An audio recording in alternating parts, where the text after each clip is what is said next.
বাংলাদেশের যে সাবেক ভূমিমন্ত্রী যিনি এখানে ৩৫০ মতো প্রপার্টি কিনেছেন বলে ইনভেস্টিগেশনে এসছে, একটি মিডিয়ার ইনভেস্টিগেশনে, আল জাজিরার রিপোর্টে এসছে স্পেশালি। তো সেটা অবভিয়াসলি এখন আমি মনে করি যে যেহেতু এটা মেন স্ট্রিমে এসছে, ডেফিনেটলি এটা HMRCর নজরে আসবে এবং এটা ল্যান্ড রেজিস্ট্রির নজরে আসবে। সেই সাথে সলিসিটার যারা ইনভলভ ছিলেন, সেই সলিসিটার মানে এসআরের নজরে ডেফিনেটলি এর মধ্যে আছে। তো এইগুলো এই অথরিটি এগুলো ঠিকমতো ইনভেস্টিগেশন করবে বলে আমি মনে করি। ইনভেস্টিগেশন করে ডেফিনেটলি ওই পার্সনটা এখানে হয়তো নাই, ওই পার্সনটা বাহিরে কোথাও থাকেন, উনি ব্রিটিশ সিটিজেনও না, ওনাদের নামে কোম্পানি আছে, ওনার এবং ওনার ওয়াইফের নামে আমরা যেটা জানতে পেরেছি রিপোর্টে যা এসছে।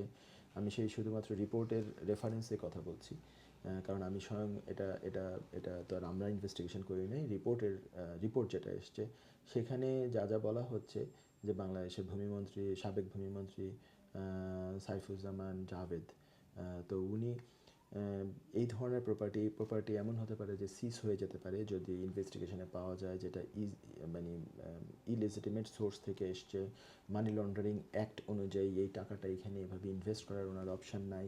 এমনকি আমরা যতটুকু জানতে পেরেছি যে উনি কোথাও এই মানিগুলো ডিক্লেয়ার করেন নাই, না বাংলাদেশে ডিক্লেয়ার করেছেন বা কোথায় ডিক্লেয়ার করেছেন এটার কোনো স্পেসিফিক কোনো রিপোর্ট পাওয়া যায় নাই। তো বাংলাদেশে যেহেতু উনি একজন পলিটিক্যালি এক্সপোজড পারসন, ওনার যে নির্বাচনী হলফনামা সেখানেও এই ধরনের কোনো ডিক্লারেশন নাই, ওনার যে ট্যাক্স রিটার্ন বাংলাদেশে কিংবা এখানে কোথাও এগুলার সেরকম কোনো উল্লেখ নাই, এটার সোর্স নিয়ে উল্লেখ নাই। তো এটা ইনভেস্টিগেশন হলে অবভিয়াসলি এটা যদি প্রপার ইনভেস্টিগেশন হয়, আমি মনে করি যে এগুলো পরবর্তীতে প্রপার্টিগুলো সিজ হয়ে যেতে পারে, প্রপার্টিগুলো গভর্নমেন্ট অ্যাকোয়ার করে নিতে পারে। এই প্রপার্টিগুলো পরবর্তীতে এই দেশের আইন অনুযায়ী গভর্নমেন্টের হাতে চলে ক্রাউনের হয়ে যেতে পারে। সেই সাথে এই যে পার্সন যারা এটার সাথে ইনভলভ, টোটাল কোনো একটা গ্যাং যদি এটার মধ্যে ইনভলভ হয়, তাদেরকেও গভর্নমেন্ট বা এই অথরিটি আইনের আওতায় আনবে, কারণ এরা ক্রিমিনাল অ্যাক্টিভিটির সাথে জড়িত হয়ে পড়েছে। এবং এখানে যেমন স্টেক হোল্ডার অনেকে আছেন, যিনি কিনেছেন উনি, যারা বিক্রি করেছে তাদেরও এখানে আইনের আওতায় আনা যেতে পারে। তারপরে যিনি এস্টেট এজেন্ট, তাকে আইনের আওতায় অবশ্যই আনা যেতে পারে।